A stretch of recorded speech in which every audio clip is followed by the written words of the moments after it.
Hi, I'm Rebecca Wolfe at the Greeneville Antique Market, and we are displaying one of my mom's quilts. Hello, I'm Vickie Gregory. Becky's my sister. We're at the Greeneville Antique Market in Greeneville, Tennessee.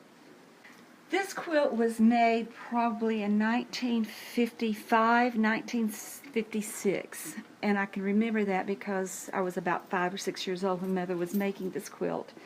And we lived in Midway, Tennessee at the time. And she made this, and while she was making this, she made a little pink sheep that belongs to my sister. And that was just a toy that she had made. But she would do things like this all the time. She made clothes for Vickie and me, and I just wish that I had some of those dresses that she actually made out of feed sacks when we were tiny. And this is called we're calling it the Irish Rose. I'm not exactly sure that's the name, but Mother loved Ireland. She loved anything Irish, so we're calling it Irish Rose.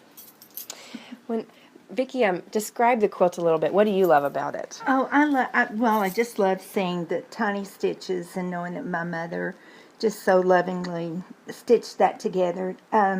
It's an applique quilt.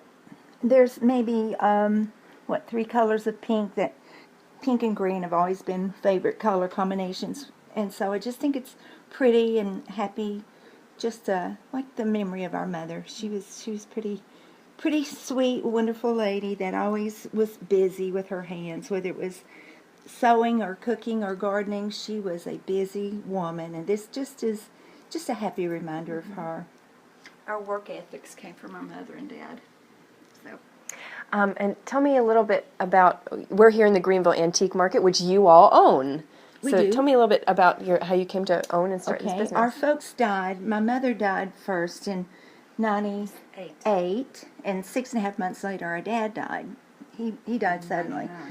And we had so many things. They were collectors and took good care of things, and we wanted to preserve their things. So Becky and I took as many of their things home with us as we could and had to shift some of our things out. So we started in Johnson City, an antique shop there. Then we moved to another booth in Jonesboro because there were no openings here. This store has been here since 1989. It's always very full, has a lot of vendors. But we got on the list, and when we finally got here, we moved here to Greeneville. And in 2008, Mrs. Beckett, the lady who'd owned the store, passed away. I was still teaching. Becky had retired, but I asked the owner, Mr. Beckett, if we'd heard rumors that he might get rid of the store. We weren't sure, so I just asked him one afternoon, if you decide to sell it, would you let me know? And he said, I'll tell you first. And so 2 weeks later, he was ready to sell. And so we thought we better just go ahead and do this, because this doesn't come along very often. Yeah. So Becky worked it mostly, along with some other ladies that we have here, until I retired teaching. And then in 2011, I retired, so we've both been here. We're here two or 3 days We're together. here at least 3. Yeah, we're here 2 days together. 2 days together. And then we average about 3 days on the clock a week. So we're now part-timers, but it is a full-time job just simply because we love this store. And honestly, we've got somewhere between 75 and 80 vendors, and they're all awesome. We have a good group of people that we work with. Family too, right? Exactly, they're family.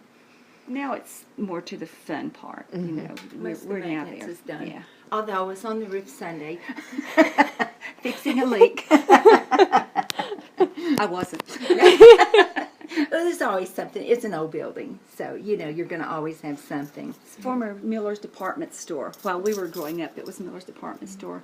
Part of the building at some point, well, I guess in its beginning, was a livery stable. And it was, I don't know the name of that, but later years it became a department store called Fields Department. At what point it became Miller's, I don't know. Because In the 30s. In the 30s it became Miller's. 30s. So, I mean, the building has been here for eons. And we're always asked, was this some sort of store before? Yes, it was. And people who have moved away from Greeneville that come back and they go, oh, this was the old Miller's. It's pretty exciting.